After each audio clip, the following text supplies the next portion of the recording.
ordinary meeting of council on the 17th of May. Just a note that the meeting will be recorded and then the recorded link will be published with the minutes for the meeting as well. So on that note, I'll hand over to presiding member, Mayor Brad Flynn. Thanks very much, Pat. Welcome all, gallery and elected members and staff. Acknowledgement of country. We acknowledge the Barngarla people, the traditional owners of the land we meet on today, and their continuing connection to the land, sea, culture and community. We pay our respects to elders past, present and emerging, and we extend that respect to other Aboriginal and Torres Strait Islander people in our community. The City of Port Lincoln acknowledges and respects the diversity of cultural heritage and beliefs within our community. As a council, we are committed to serving the best interests and needs of all people in our city, and we endeavour to discharge our duties conscientiously to the best of our ability. Thanks very much. Please be seated. I'll remind the gallery that this is a formal chamber and that I won't tolerate any interjection or questioning from the gallery. You're here to observe and you're welcome to be a part of the chamber as observers. Welcome to councillors and staff. Present is Councillor Broadfoot, Councillor Rousseau, Councillor Lynn, Councillor Jolly, Councillor Davis, Deputy Mayor Ritchie, Councillor Davies, Councillor Staunton and Councillor Dodd. Thanks very much. We've got a fair bit of work to go through tonight, but we should be able to get through it pretty well, I hope. So apologies, there are nil. Are there any declarations of conflicts of interest regarding any of the reports from tonight? Item 4 is a confirmation of minutes of the previous meeting. Are there any discussion points on the confirmation of the previous minutes? No, mover, please. Councillor Staunton, you want to speak on it? No, a second, please. Councillor Davis, do you want to talk on it? No, thank you. Any questions, clarifying questions or statements? All in favour? Motion carried, thank you. Item 5, adjourned items, there are nil. Item 6, questions with and without notice. Item 6.1, Councillor Broadfoot has raised a question, adequacy of parking arrangements at Shepherd Avenue, Lincoln Gardens Shopping Precinct. As a notice on, sorry, a question on notice, I'm sorry. Councillor Broadfoot, do you want to address that at all? Oh, no, thank you. I think it was self-explanatory. I just noticed that this is fully activated up there and that, which is brilliant. And just wondered, yeah, what we were doing around making sure that parking was adequate. So thank you for the team for following that up. Okay, so you're happy with that? Yes, so just to clarify, we'll provide a verbal response this evening, but also provide a written response in the minutes to that. So I'll hand over to Jean-Pierre, General Manager of Environment and Infrastructure, for a short response. Thank you, CEO. So with the particular area, we have to take the standard planning provisions that's required for parking of the area of that size and those sort of facilities, which is roughly about 5 parking areas per 100 square metres. With rough investigation we did, the area there is about 6 per 100 square metres, which from a general standard perspective, it's within reason. However, we do recognise that because of the popularity of those businesses and so forth, we recommend that at the moment we just take a bit of a look and see response to that and then see if it sort of balances out or works out. Otherwise, we will investigate further. Thank you. I also note that Rob Donaldson just talked about the partnership with businesses, looking at the table and chairs up there for customers, which is great. So thanks to Council for partnering with businesses up there for that extra support of the patrons. Thank you. Is there any more comments on that at all? Anyone have any contribution? Oh, okay, thank you very much for that. Item 7 is a notice of motion, there are nil. Item 8 is petitions, there are nil. Item 9, deputations and representations, there are nil. Item 10, elected members' reports. Just for information, item 10.1 is the Mayor's activity report. The second page is going to be distributed with the minutes, but I'll actually run through it with you. There's a bit of a printing error, so the second page wasn't there. So 7th of May, Reconciliation Action Party Working Party photo. Work with District Council of Laureate Peninsula CEO Rod Pearson's farewell afternoon tea. 10th of May, Council Budget Workshop number 4. 11th of May, 7 Battalion discussions on community engagement. That's Indigenous and other groups.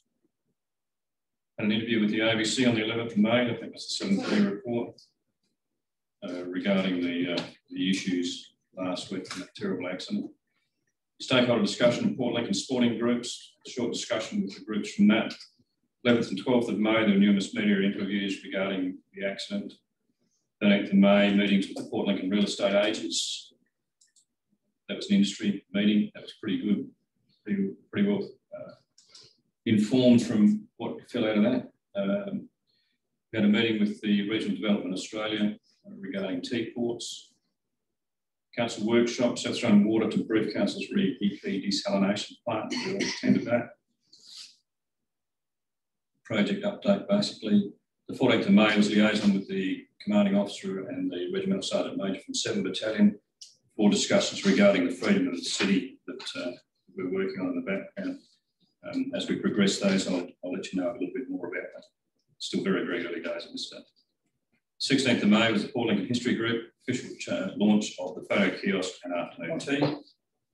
And the 17th of May was tonight, now, council meeting. So if there's any questions regarding that at all, any of those items? Councillor Davis. In relation to your meeting with the RDA and T-ports, I noticed that T-port trucks are coming into town and delivering grain that's been purchased by Viterra to top up ships here. Are we expecting a lot of that activity, or? We didn't really get, that wasn't scope of the discussions really. Wasn't? Okay. No, you got any information? Not aware of any background on that, no. Sorry. I'm sure that we can find out that people as to whether we expect that to continue. Thank you. Anyone else have any questions? No? Okay, thanks. Deputy Mayor's report. Anything to add to that at all? Nothing to add to that. Thanks, Edward. Okay. Councillor's report. Councillor Broadfoot. Anything to add to that? No. Councillor Rousseau. Anything to add? Councillor Lynn. Anything to add to yours? Only the Ravendale AGM. They didn't get a chairman or anything elected at the time because their constitution was so vague that they weren't sure whether they could actually elect them on the night or afterwards. So it really needs some addressing there of their whole constitution. Do you want to say anything on that at all? No, other than to follow up, we'll just need to follow up with Ravendale Community to make sure that there is a board meeting soon at which the office bearers are going to be elected, so we can start progressing matters with the Ravendale incorporated body. Thanks. Councillor Jolly. Yeah, I attended the board meeting of the Port Lincoln Boats Home on the 27th of April, and all the various council workshops and meetings in between. The sporting strategic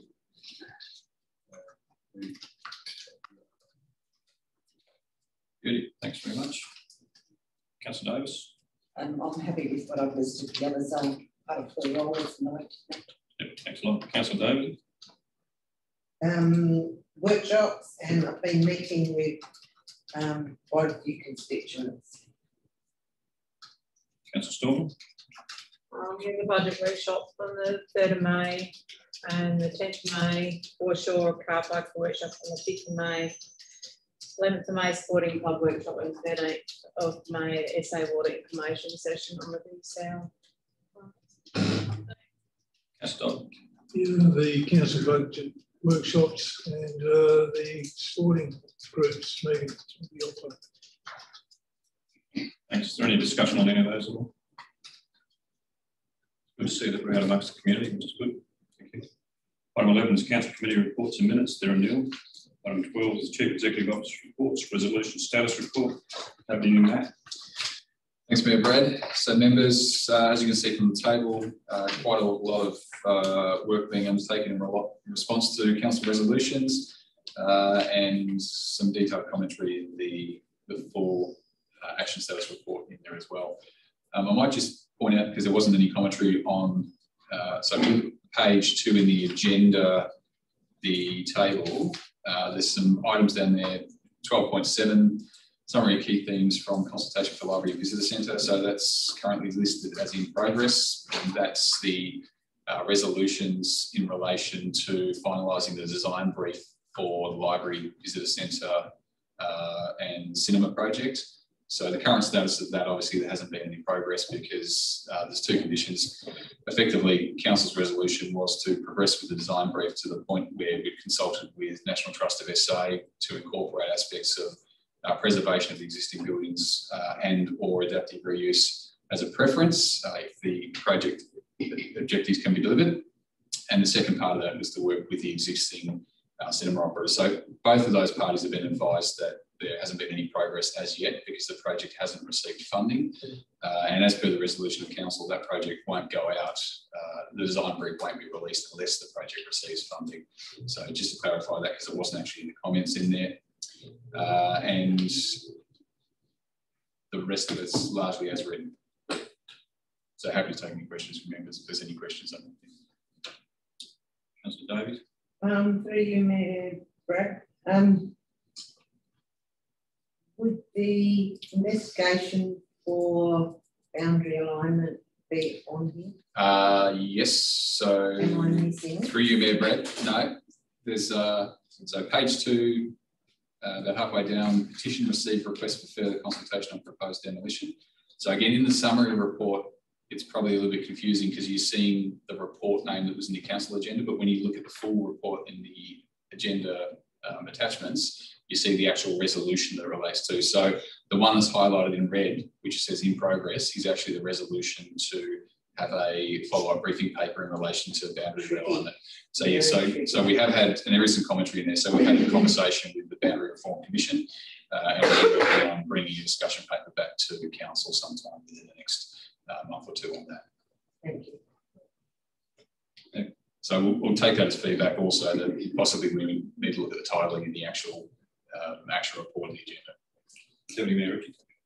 And that may have answered my question as well, because I thought it was probably worth modifying it in the action, because obviously with the March resolution, it's looking at adaptive reuse and work in space, so which is the clear direction of council. So that's good that you're considering that, remodelling that action item. So which is more about the next stages. Yeah, thanks. It's more about the resolution of council at the last meeting rather than the name of the report. The resolution is absolutely moved under, and that's where we've got a bit of a disconnect there. So, any other clarifying questions? No, we move, please. Councillor Davis, you want to speak on it? No. Second, Councillor Broadfoot, you want to speak on it? Thank you. Any questions, statements, or against? No. All those in favour? Motion carried. On 12.2 is a request for assistance to attend 2021 Youth Parliament. Do you want to talk on that one? Yes, I'll just quickly talk about that. Thank you, Mayor Brad. So council will recall that the last council meeting offered assistance to Dylan Kelly, Young Citizen of the Year, to participate in the YMCA South Australia Youth Parliament. Since then, we've had correspondence from Dylan, and I note Dylan's in the gallery this evening. In relation to that note, assistance is no longer required because he's been successful in achieving sponsorship from other sources as well. But in dialogue, there's 2 other members of our youth community who are looking to attend the Youth Parliament, and they've since written to or corresponded via Amanda to council. That's Tyrone Gardner and Lady Shania Richards, with a view to seeking council support for attendance at the youth at the YMCA Youth Parliament. So the recommendation there is, and again, it's totally council's prerogative on how it allocates support for these sorts of initiatives. The initial support last month was taken out of the council's elected member discretionary fund. So that was the $460,000. $460. And the recommendation there is council sees so fit, as Mr. Cowley has now secured sponsorship elsewhere, is that it provides the support to Tyrone Gardner, who was also Young Citizen of the Year last year, but also Lady Shania Richard, who is looking to attend this year. The one comment I'll make on that is the note that I've got in the draft, or the recommendation there is $360, whether or not that's purely the registration fee. So if council is wanting to provide some additional support in there for some of the travel costs, then I could quite easily just make that a $500 sponsorship for both parties to attend. I'd also note that there is possibly some consideration here for council to consider whether it supports and sponsors the attendance at the Youth Parliament outside of its discretionary fund, and that might be a future consideration for council as an ongoing program, and it might also be one that there's some criteria and process and structure put around. So, but the elected member discretionary fund serves the purpose in this instance, as it's funds there for the discretionary members, and we're into May and we've only got till the end of June. So. Is there any clarifying questions, please? Deputy Mayor Ritchie.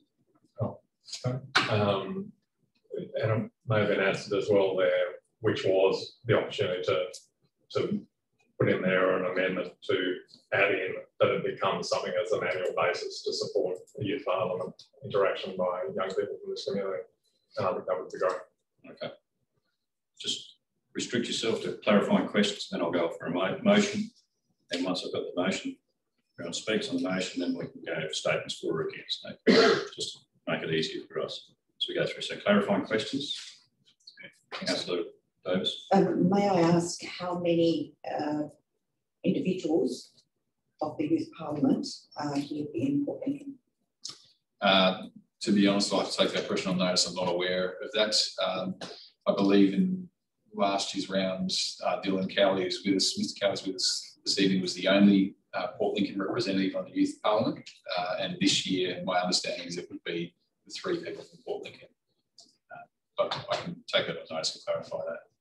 I'm just sort of thinking of the reason being my question is around future funding and commitment, those sorts of things. So if we ended up with 10 or 20 people, consideration. I know I'm just asking a clarifying question, so not being able to get that answer, I think consideration for me is funding. Yeah, so we'll take questions, and I'm happy to suggest an additional line of wording into the recommendation there that will address that. Okay, so we're getting that up. Yep. Clarifying question, Councillor David. Yes, so Matt, we've got one lad, Irene, who's looking for $150. Is that correct? Sorry.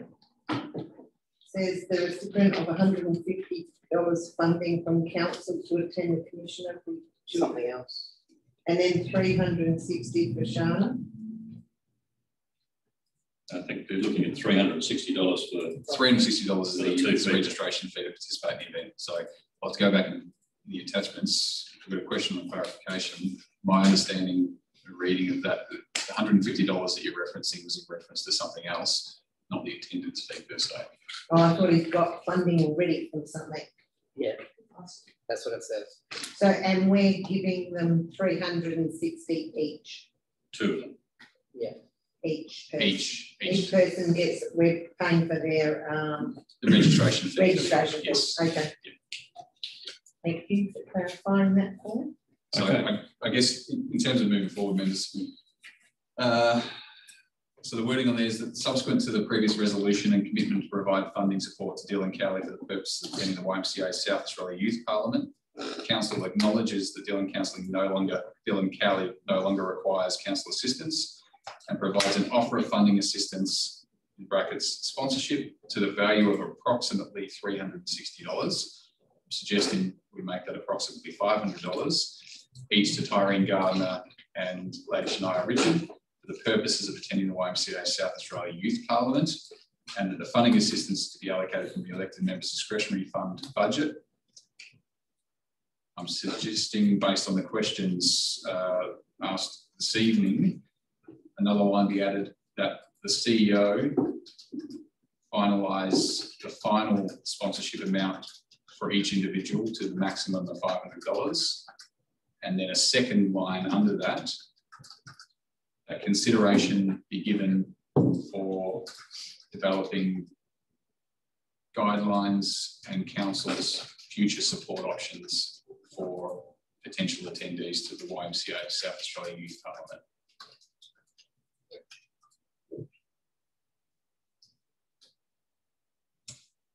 Ask the question. That council be given the CEO finalist final sponsorship for each participant to the maximum final sponsorship amount for each participant to the maximum of $500.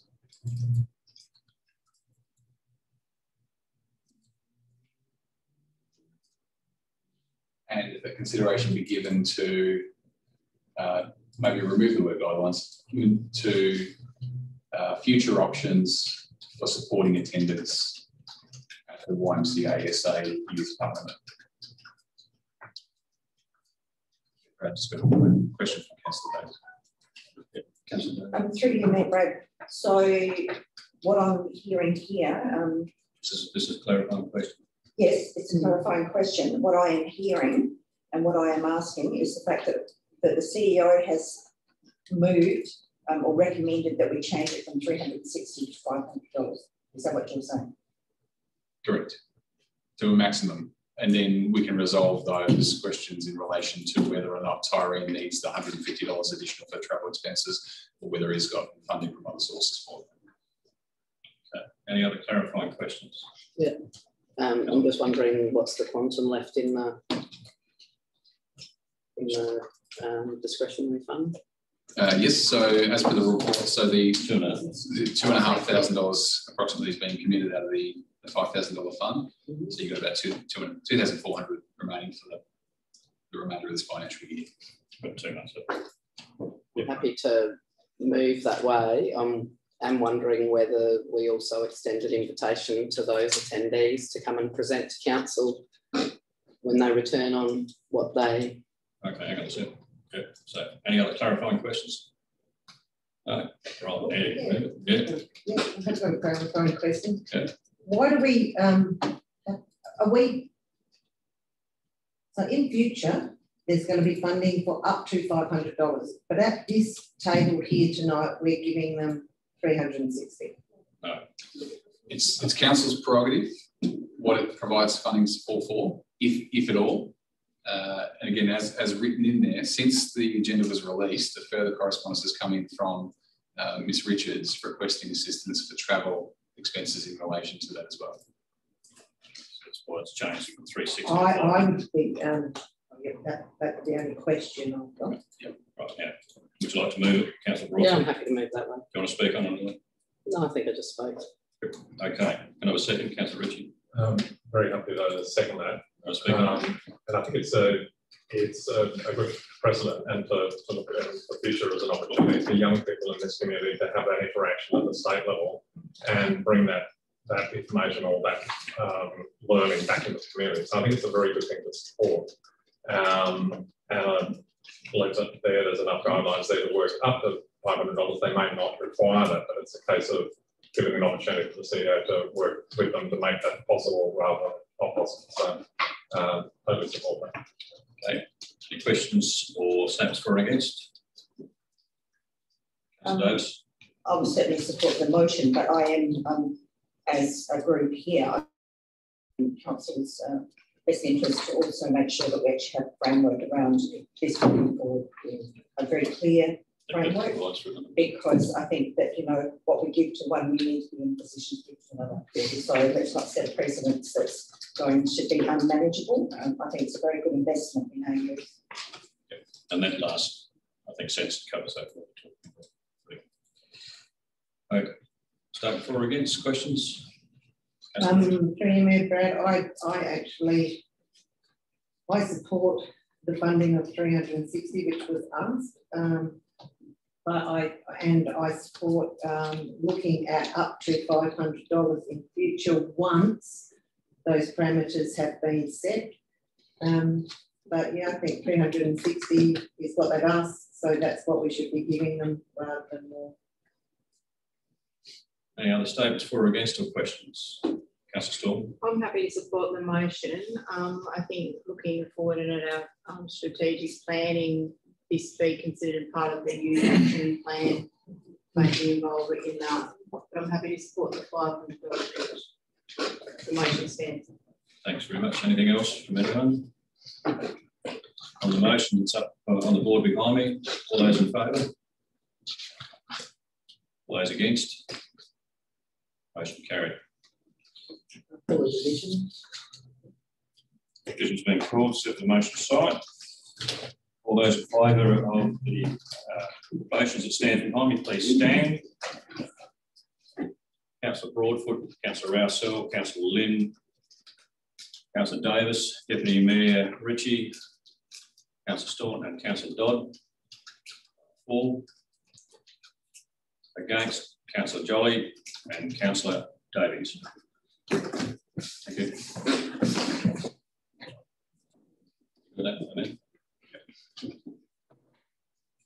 The motion carried.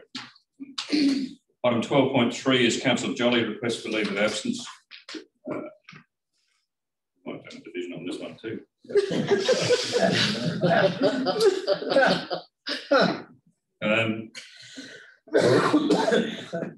Do we really need to speak on this, or are we right? No, I think we take it as written, unless there's any questions. Okay, situated. I'm happy to move it.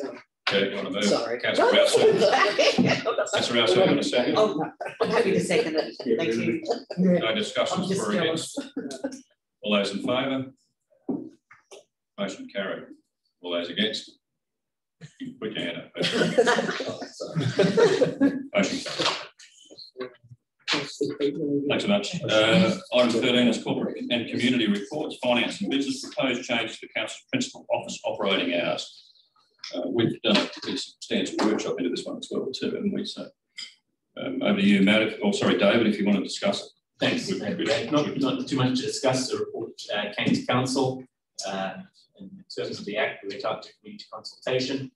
We received no submissions, and the recommendations before council. Thanks very much. Is there any clarifying questions for David? Can I have a mover, please? Councillor Jolly, you want to speak on it? Peter? No. Can I have a second, please? Councillor Rousell, do you want to speak on it, Robin? No, thank you. That's all good. Any clarifying questions or statements for or against? No. All those in favour? Motion carried. Thanks, David. Item 13.1.2 is the March 21 budget review. Over to you again, David. Thanks, Mayor Brad. So this is the final budget review for the financial year. We have listed the significant operational variances in the table, and we've listed every capital variance on the table. But of course, there is the detailed line by line that the councillors have access to on the actual budget document itself. I would just like to draw councillors' attention to the comment section, where there were a number of some items that were unexpected and one or two others that we just needed to take action on. With regards to the cooling water shutdown system and the inflatable at the leisure centre, and then in particular at the North Shield Cemetery, where there's a number of budget revisions there. So I just wanted to highlight that, and obviously open for any questions that councillors may have. What's the inflatable? Didn't know who described that. It floats on the water as kids jump on it. Yeah,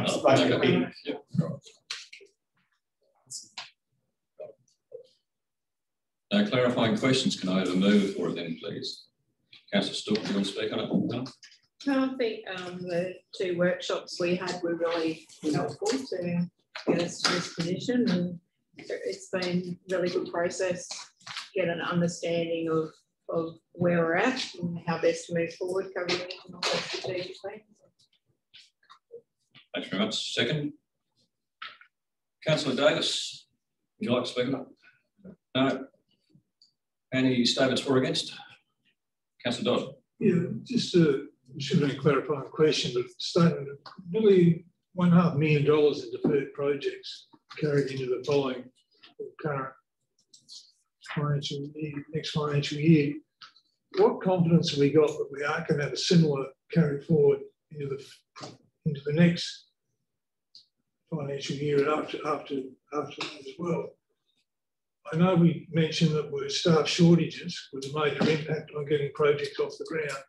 How confident are we of actually fulfilling our budget obligations? Through you there, Brad, I'm confident that we've got a healthy workload, I think is a modest way of explaining in terms of the capital projects that are going to be carried forward, as well as the capital projects that are in the draft business plan and budget for next financial year.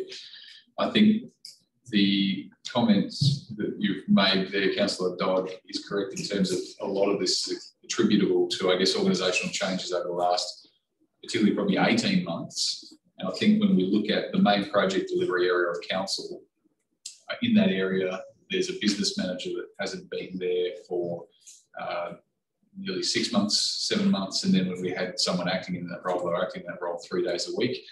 We had changes in the organisational structure, which resulted in one manager and some changes where there was previously 2 managers side by side.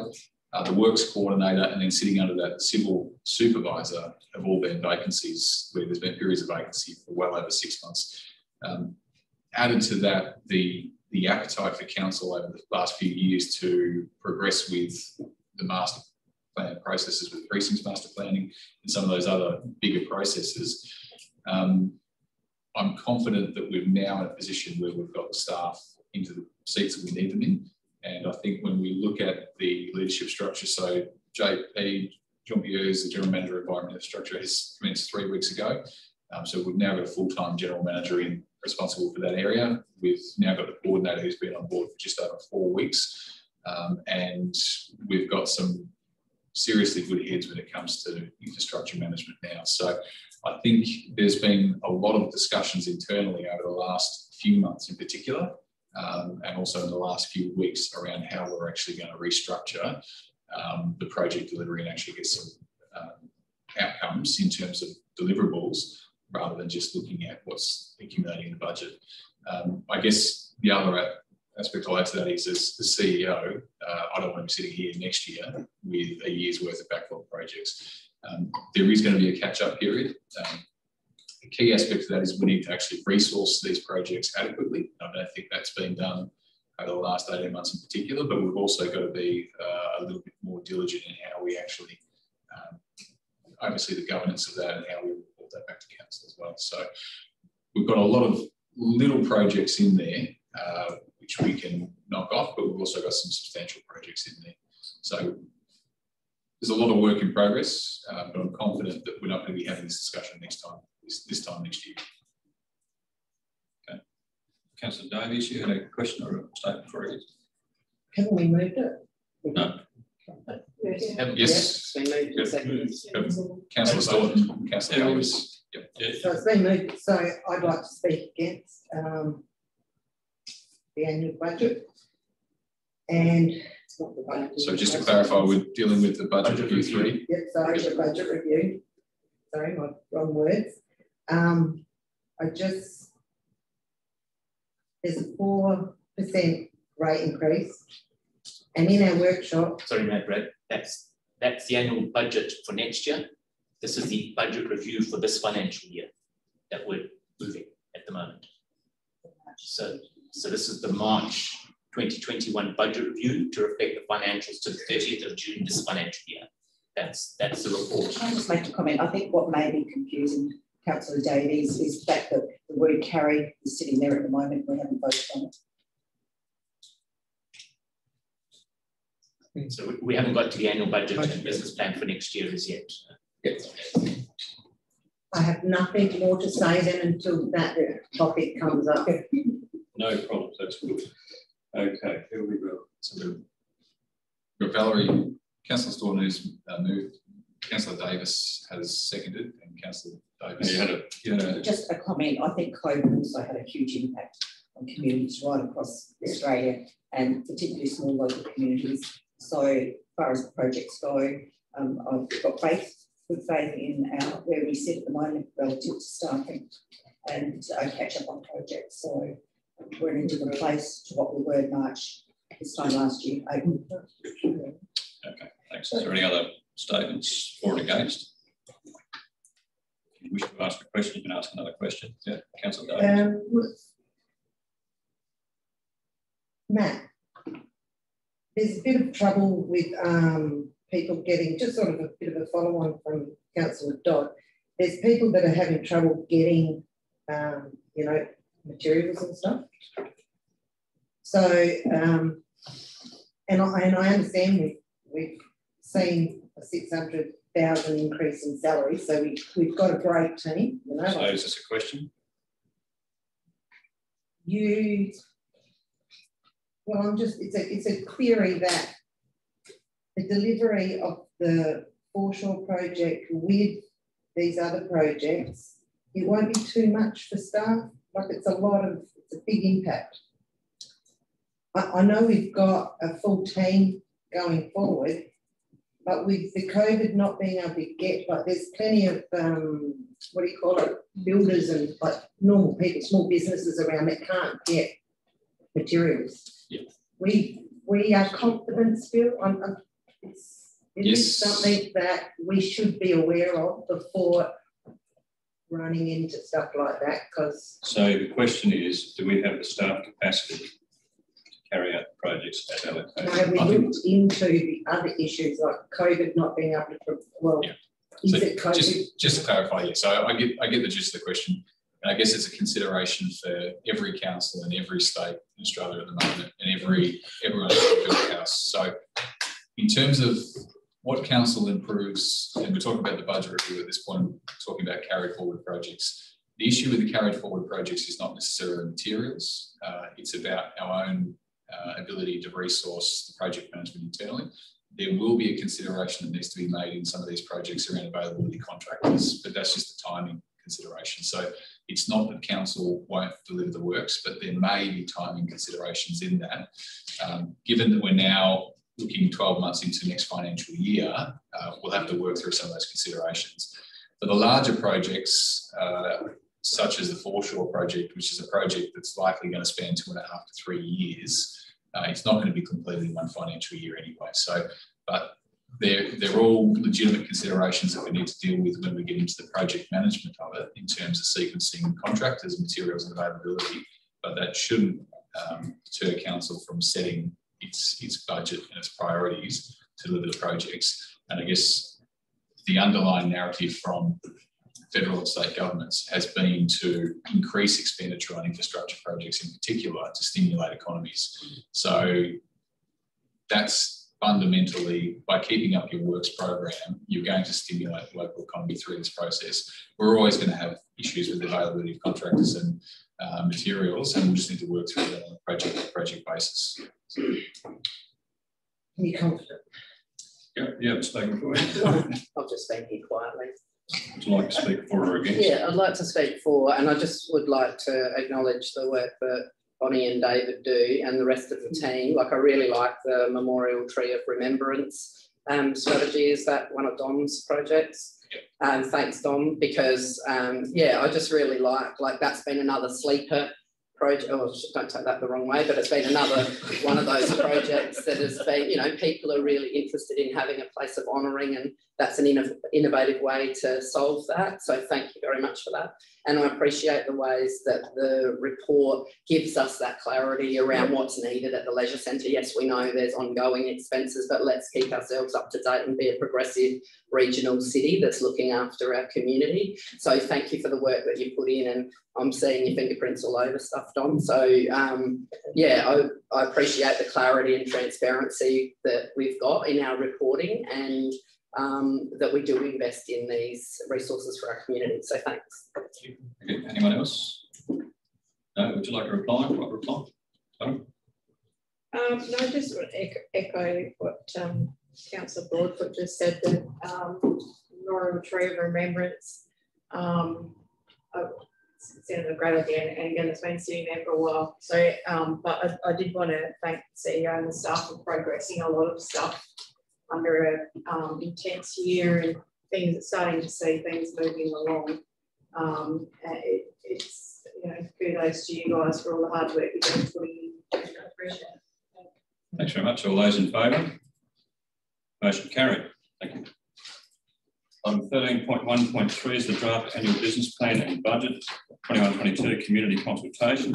Over to you, David. Thank you, Mayor Brad. Well, this is the culmination of many months of hard work, just from all staff concerned, but councillors as well, a number of workshops that we've gone through and covered a lot of things in quite a bit of detail. This is the next stage for adoption, which is going out for community consultation. So the report is presented for you. We are recommending to council for a general rate revenue increase of 4%, which is to fund the operational costs of council, along with a number of operational new initiatives which we've gone through, many of which are to start working on the strategic direction plan initiatives and a number of renewal and capital projects. Any clarifying questions of David at all? Come and move then, please. Councillor Staunton, you want to speak on it? No, I think we've got a good plan there and a lot of work in, as David said, the staff and council to get it to where it is at the moment. And looking forward to really consultation period. Yeah, okay. Over a second, please. Councillor Jolly, you want to speak on it, Peter? Just to reiterate Valerie's comments, that we've had a pretty thorough briefing on all this stuff. We've given due consideration to a lot of the aspects of strategic plan and long-term financial plan and other things that have led us to sort of land on a decision about rates. I think that is quite reasonable. So well done. Thanks very much for that. Any speakers for or against? Questions? Yeah, I'd just like to speak. I missed the meeting. I think we had SALT where we talked about the sorts of investments we need to make as a community in the plan and what we want to see progress. But I do really appreciate the layout and the fact that it mirrors our strategic plan as well, and the fact, you know, it's a really nice, nicely aligned, colourful, easy to digest read. So thanks very much, because it's a power of work, and I think it's you know, it will be great to see what people have got to say about it. There's no Latin in this one, and no Latin. Yeah. And that painting's on our wall, so we bought that one a few years ago. So any other speakers for or against, or questions? Yeah, I'm going to speak against it. In our workshop, we had slides that were put up to us and many of the community, and they were key themes from the feedback with misconceptions. It was under misconceptions, will our rates increase? I understand it's been explained to us, but it hasn't been explained to the community. When the community said, will our rates be put up, the answer from council was no. It was a misconception, and I think council is really misconcepting that by putting rates up. And they need to get out there and actually explain better the whole situation. And I also cannot approve the budget with the staff appreciation party for $12,000. That's, in my opinion, outrageous and should not be rolled over. Thanks very much. Is there any other further statements for or against, or questions at all?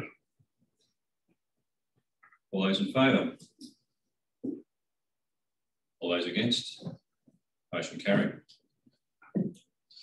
Item 13.1.4 is 2021-22 fees and charges for adoption.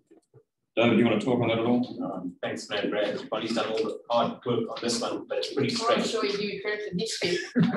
We can't. I didn't say all staff works on the other ones. It's easy efficient some days, isn't it? It's pretty self-explanatory, so unless there's any questions. We did a lot of work on it. And Bonnie did a lot of work on it. And we did too. You did a lot of work on it, Mayor Brad. I'm very proud of you. I'll just add in, we have added in a new fee for the cemetery for the memorial tree. So that's been added in there along with a few other bits and pieces. And the full increases and stuff I have put in the attachments, but I didn't bother putting them all in the report because they kind of just went up, you know, kind of in line with the 4% most of the time, or CPIs generally. So, any questions? Any clarifying questions for Bonnie? No. Or David? I'll put a question on notice. Just have we got any strategies for, and I know we've talked about it probably before, about the amount of rope and net that's out there for recycling, and I know there's probably some work we could progress there, and so I can see that we're putting fees in, but yeah, have we got any strategies around how we're going to deal with it? So we've got in the business plan, there's an allocation of money for the development of strategies for the waste management, and it'll be included in that. Okay, great. We've got a report we could share on that. So, where are we? Yep. So, any other questions on the fees and charges report? Otherwise, we'll take the Right. So, no, give us a mover. Thanks. Deputy Mayor Ritchie, you want to talk about that? No, it makes sense. We've gone through that process of looking at it. So, yeah, happy to support that. Another second, please. Councillor Davis, do you want to speak on it? No, thank you. Okay. Any statements for and against? Other questions? All those in favour? Motion carried. Item 13.2 is people governance and communications. There are Neil. 13.3 is community culture and recreation reconciliation action plan. David, do you want to speak on this? Helena's not here. I'm happy to talk to it, Brad. So this is largely procedural in a sense. So, sorry. so the reconciliation action plan is a document which was endorsed by Council in August 2020, and effectively it's a document which has to be approved by Reconciliation Australia. So it's taken some months to get to a point where Reconciliation has given provisional endorsement for the plan, or provisional endorsement for the plan, and it currently looks like this. So from here, we were hoping that we would have the final document prepared and ready for Reconciliation Week, which is 27th of May through the 3rd of June. But given the time delays with Reconciliation Australia, that's not going to be possible. So we're aiming towards NAIDOC Week in early July. In terms of, I guess, managing the process backwards and forwards between Reconciliation Australia and Council, the recommendation there is that Council endorses the RAP as attached, which is effectively what Council saw in August. And effectively here, rather than then delaying this so that we have to get it formatted and the layout done and then brought back to Council, the Council delegates that to the CEO in conjunction with the Reconciliation Action Working Group to finalise the actual layout of the document, but the nuts and bolts and the content of the document won't change. So it's as presented. Yeah, been a lot of work been undertaken with a lot of people on this, and it's a positive outlook for the future, I'm hoping. So is there any clarifying questions of Matt or myself regarding the RAP? No, can I have a mover then, please? Councillor Broadfoot, do you want to speak on it? Yeah, just like to thank the team for the work, and also the community and the Reconciliation Action Plan Working Party. Just to say that we're working with Helena to look at having the resilience film shown during Reconciliation Week, because we weren't able to, we were aiming for a June 3rd launch, and it's that just because of the way Reconciliation Australia are working with so many people wanting their plans put through. We're just not able to get that time frame to all work. So yeah, just to acknowledge the Bangala and Plaque and Plaz and all of the other community members that have been part of this with us. And yeah, thank the team. Yeah, particularly this week. Yeah, just honouring what's happening in the community. So thank you. Just reinforcing work that Helena's undertaken, which is quite considerable. Thanks. Can I have a second, please? Councillor Rousseau. I just want to totally support what Andrea has said, and it is great to see that this has actually been happening. It sort of came up at the beginning, 2 years ago, you sort of think things are going to take forever, so it's awesome, and thank you for all the hard work. It's a great plan, very proud of it. Discussion for or against? Questions? No. All those in favour? Motion carried. Thank you. Point 14 is the Environment and Infrastructure Reports, 14.1 Infrastructure and Assets, CBD Access and Car Parking Action Plan, Consultation Summary Report and Action Plan for Adoption.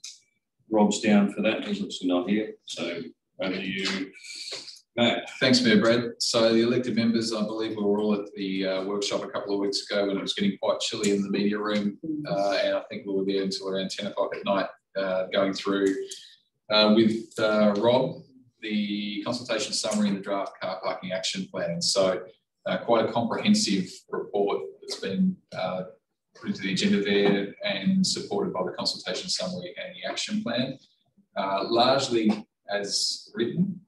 Now, Rob's not with us this evening, but is in the process of handing over this document and carriage of this particular document to JP, who is with us this evening.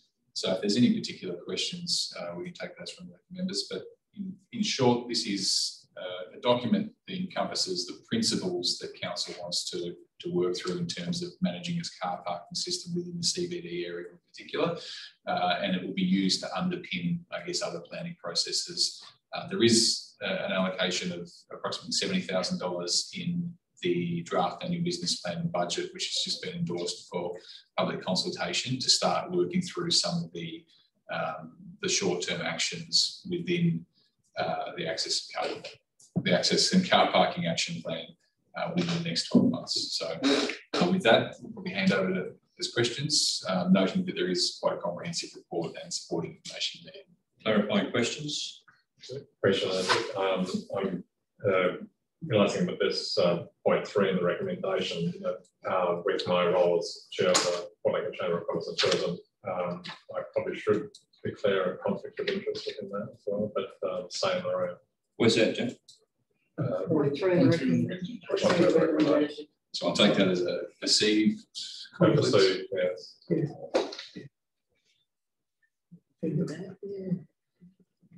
Yeah, okay.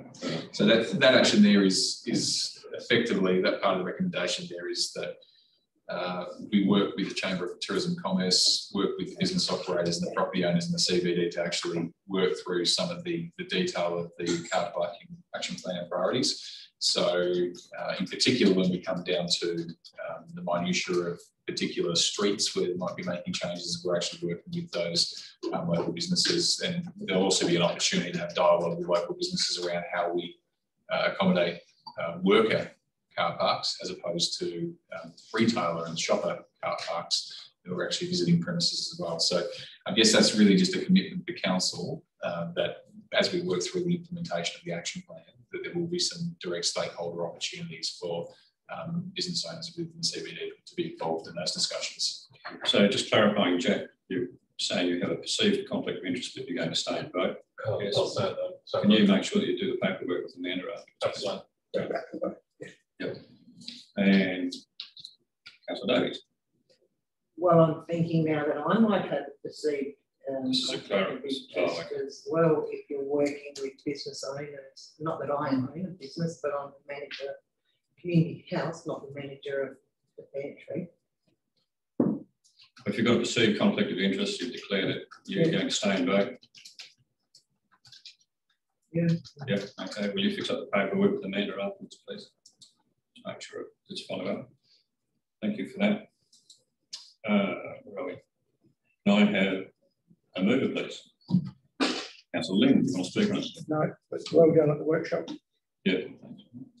Another second, Councillor Rousseau, do you want to speak on it? No, I just think it's great. Point 3 is awesome to see that you're going to be talking to the business operators and the etc. And it's just so good to see that we're at this stage with the car parking. So thank you everyone that's done so much work for it.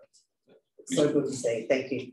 Any speakers for or against, or clarifying questions, Councillor? I'd just like to speak for it, and also just to thank Councillor Russell for raising it. I mean, it was very timely, but also the work that is already happening to activate, you know, notifying where we're finding car parks just by having it as a live issue, and then that practical implementation of that with the principles of the planning where we're finding these parks and then collaborating with businesses to unlock that potential within the CBD and more broadly.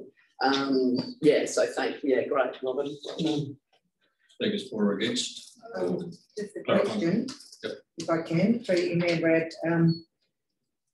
What sort of number, when we do a feedback, when we do a survey, do we, because I think we got over 160, I think it was, and it was sort of considered not so much for a 14,000 population, whereas I reckon the Jensen plan consultation we received just over 260, and it was recorded as outstanding feedback. What sort of number do we call good, bad, indifferent? So do you want to talk about that, JP, or look, I mean, I can talk to it. So I guess I would have thought any feedback was great, because we used to get 7 people, actually.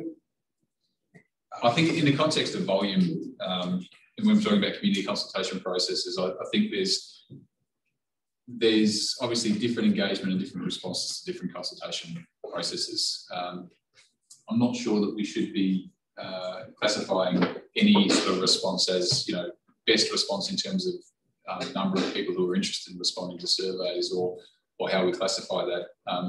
I think any response to surveys is good. I think the key thing to remember with consultations is not the number of responses, it's the quality of responses. And I think we've also got to put into the context that when council makes decisions, community consultation and engagement is only one element that informs council decisions. So community engagement and consultation as a mechanism is a way of enhancing council decision, but it shouldn't necessarily be viewed as, if we get more survey responses or less, that a project has merits or doesn't have merits. So it's one mechanism that you can use to influence or inform your decision making on particular matters. I guess if we want to rank the level of engagement, I'm not sure what value that's going to add. I think what we've got to look at is the responses that we do get and what that's telling us and what we can glean from that and how you use that as elected members to inform your decision making. I think we shouldn't get tied up in the number of responses we get, but how you use that to inform your decision making.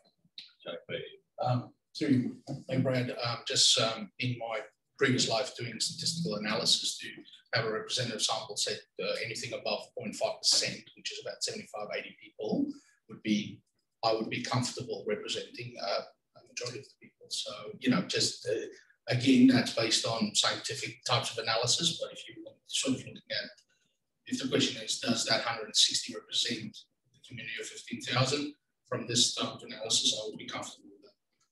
And just another question following on from that, when we have had this traffic survey and we get 160 responses, and then we've had the foreshore where we've got 760, don't quote me on any of these, but 760 responses where lots of the responses were about car parking as well.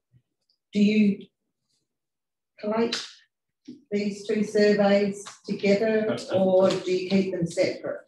I think, no, to answer that in short, no, you don't collate the responses together. I think as elected members, the information is provided back to you. The elected members have access to all the raw data through these processes. I guess we could sit here and we could, for every project or every initiative that's put before council, we could try and go back and pull together every bit of detail. But I guess if we've got specific things we're consulting on, the feedback will be specific to that consultation. As elected members, you will have an assumed knowledge and accumulated knowledge from the consultation that's been occurring in the past, as well as all your interactions with the community at various different points that will inform your decision making. So I don't think it's reasonable to expect that we will go through past consultations to pull out anything that's relevant to current consultations just because of the voluminous time that would require, and whether or not it actually adds any significant value to council's decision making, given that it is only one portion of what council considers when it makes decisions. So is there any other speakers for or against? Any other questions? All those in favour? Motion carried. Item 14.2, development services, there are none. Item 14.3 is the environment and community safety, there is none. Item 14.4 is major projects. 14.4.1 is a foreshore redevelopment revised concept plans for public consultation. Matt, do you want to handle this first, or we'll go straight to John? Yeah, I'll just quickly introduce this one. So, members, we didn't talk about it in too much detail when we talked about the draft annual business plan and budget, but just to be aware that we're going to have 2 concurrent community consultation processes running from Thursday this week through until the 11th of May, if council chooses to, 11th of June, if council chooses to go that way. So the concurrent processes will be the consultation on the draft annual business plan and budget, and then also on the final draft redevelopment plans for the foreshore. So one of the things that we'll be launching this week is Your Say Port Lincoln, which will be the Your Say engagement hub. So this will be the central point for all members of the community to come and connect with council to see what's open for discussion and open for consultation. And then to be able to submit their submissions and participate with polls or any other information that we put out with the consultation processes. So in light of that, and in the back of the mind, where we're at with the foreshore redevelopment plan concept is on the back of the 2 workshops that we've held in April and May, which was a previous resolution of council. We're to the point now where we've got calling the final consultation plans, which just reiterate, I guess, the scope of redevelopment works along the foreshore. So one of the key learnings from, I guess, the most recent consultation was the plans that we put out with part of the consultation didn't show the full extent of the foreshore, and there was some confusion around where the activity was actually happening on there. So what you will have seen in the agenda is the final draft redevelopment plans covers off with a full extent map of the foreshore to show exactly where the planned works will occur. And then through the consultation processes, and I guess through the discussion at the workshops, we've really identified 2 key areas within the foreshore redevelopment plan that I think as a council we want to tease out a little bit more in terms of both quality and quantity of responses from the community. And the first one's in relation to car parking, and the second one is in relation to the toilet and the notion of a raised walkway. So I guess I just want to reflect a little bit on the document that we've got here and what's really being asked of council tonight. So the first thing is council's not being asked to approve the plans. Council's being asked to approve the consultation on the final draft concept plan, which is what's been presented tonight. And then within that, I really want to draw your attention to the fact that we're presenting 2 options for parking.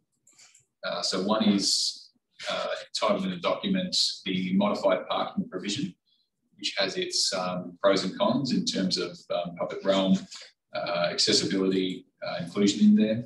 The second option in that document is what we're referring to as maximised parking provision. So council's not being asked tonight to endorse a particular plan with one option in there. Council's being asked to endorse a plan which has 2 options for parking, and we'll use this consultation period over the next 3 weeks to really ascertain feedback specifically on this particular project and how people view the parking options in this precinct. So it's important to note that we're not deciding on the final parking solution here. We're going to put that up for consultation with the community with a view to, as we approach the end of June, council will be then in a position to make a final say on the plan. The second key component that is being recommended we put out for consultation is when we look at walkway and sun deck. So you'll see there's 2 pages in that document that show visually and from a bird's eye view how the project looks when we're looking at the walkway and sun deck. And then on the following pages, we've included an option that says no walkway and no sun deck, which you'll see is a different perspective on the foreshore. So again, noting that council's not being asked to endorse a plan with a specific option in that, but to basically put forward 2 options which have come through from discussions at the workshop and elicit the feedback from the community on how they view those options before council makes a final decision on it. And then it should be noted that the other elements which are contained within the document are as per the original concept plan, which is largely the play spaces, the activity zone, and then the jetty upgrades. So I'll just put one caveat on the jetty activation, the jetty upgrade at the moment, is that we're proposing that this goes out for consultation and discussion as per the original concept plan that went out in January, noting that we are in the middle of evaluating tenders for repair work, and council has $120,000 in the budget this year for repair work to the jetty, and there's $200,000 in the draft annual business plan and budget, which has just been endorsed for consultation for the next financial year, as well as an allocation of funding from within the foreshore redevelopment project. So we need a little bit more time to digest the tender, the repair works that need to be undertaken, as well as the final scope for the jetty activation. So it's intended that we put that up for consultation as it is, noting that we've still got realistically several months worth of work to do on the jetty component in particular. But again, just reiterating that the questions being asked at council tonight is not to endorse a final plan, but to endorse the final draft concept plan, which by and large contains 2 options for car parking, which we want to elicit feedback from the community on, and 2 options for the toilet and the immediate area around the toilet that we want to elicit feedback from the community on.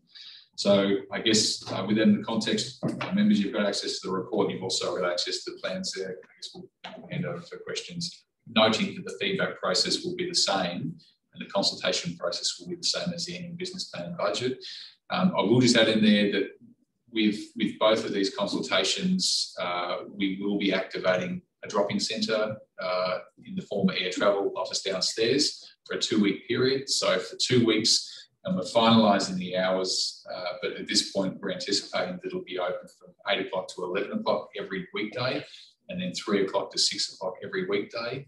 And then on the Saturday and the Sunday in the intervening weekend between that 2-week period, it'll be open from 11 o'clock through to 2 o'clock on the Saturday and Sunday as well. So what we really want to do through this consultation process, not just on the foreshore, but on the annual business plan, is provide members of the community with a meaningful way to come in, drop in at their convenience. Staff will be down there, have a discussion, have a look at the plans, have a look at the annual business plan before they make their submissions to council on that. Members of the community will also then be invited to present verbal submissions on the 16th of June and the 15th of June. So there'll be 2 meetings set up, one for the annual business plan and one also for the foreshore redevelopment plan. So quite a comprehensive opportunity for members of the community to be involved in the consultation on both these projects.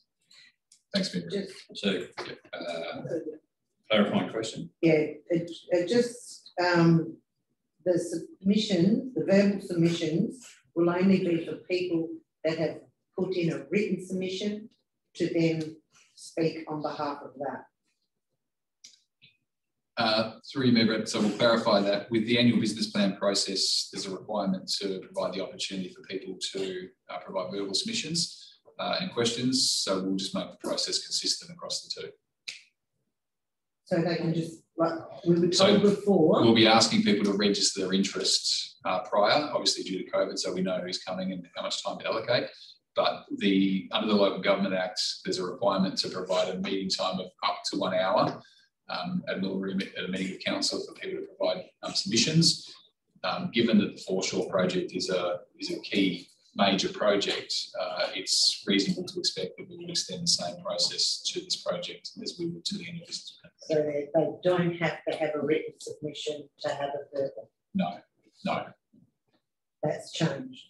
It has changed, but we've been working on it the last couple of days to get it. No worries, as long as I understand. Is there any other clarifying questions? Can I have a mover, please? Happy to move. Deputy Mayor Ritchie, you want to talk about that? Just to say that I think the consultation process on this and taking into consideration what the community feedback, looking at different options within this has been an incredible process, and the team have done an amazing job of pulling all that together. And I think we've got some good options there to go back to that consultation process. So yeah, brilliant. Thank you. Agree. And a second? Can I just ask one more question? Wait until I get a second first, and then I'll come back to it. Can I have a second, please? Councillor Dodd, you want to speak on it? No? Okay. Clarifying questions or speaks for or against? When will the drop-in centre be open tomorrow? 31st of May through to the 11th of June. And 11th of June. 10th of June, sorry, yes. Sorry. So yeah, it'll be open from Monday the 31st through until the Thursday, 10th of June, with submissions being due by the 11th of June at 9 AM. But media releases, and it will be going out informing the public of those dates and the times when they confirm. It's nice to have exact facts in case people ask you, because they tend to do that. And these people can then go in there and do a written submission while they're in there? If they so desire. If they desire to, yeah. Yep. So, okay. Yeah, Councillor Crawford. I was just wondering, can community bring cake and casseroles for the staff so they'll just be there for all of that time? Just want to make sure that the staff are well looked after in that process. Would you like that? I think we might have some food safety issues. Food safety issues. Let's stick with the relevance. Okay, so we've had a move and a second. Is there any other statements for or against or questions? Councillor Storm. I like the idea of having the two options, and the visuals are really good in the plan. So I like to be. I'm a visual person, and I know a lot of people like to try and get their head around and see it. So the 3D and the aerial was really good, and so I really like the idea of two options, with or without. Yeah, and the car parking concept as well. It's represented really well. So yeah. That's the second time I've heard that in the last day or so about the visual being just giving it the clear picture. So it's very good work. Okay, so we've got everything. All those in favour? Motion carried. Thank you. Item 15 is confidential council committee reports and minutes. There are none. Item 16 is confidential reports. 16.1 is the acquisition of land for stormwater management purposes. Yeah, Brad, just one change to the wording in there, recommending that, as well as the CEO, General Manager of Corporate and Community, General Manager of Environment and Infrastructure and Executive Assistant, that we also include Council's Property Officer. Yes. Yep. So, yep, so we'll just wait till we've got to make the vote. Move.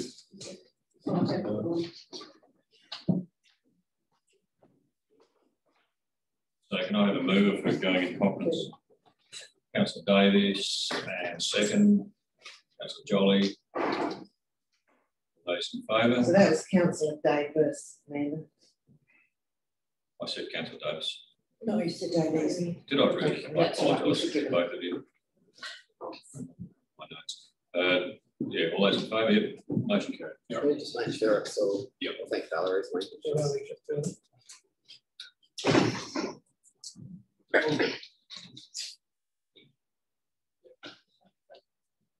So we're not recording any.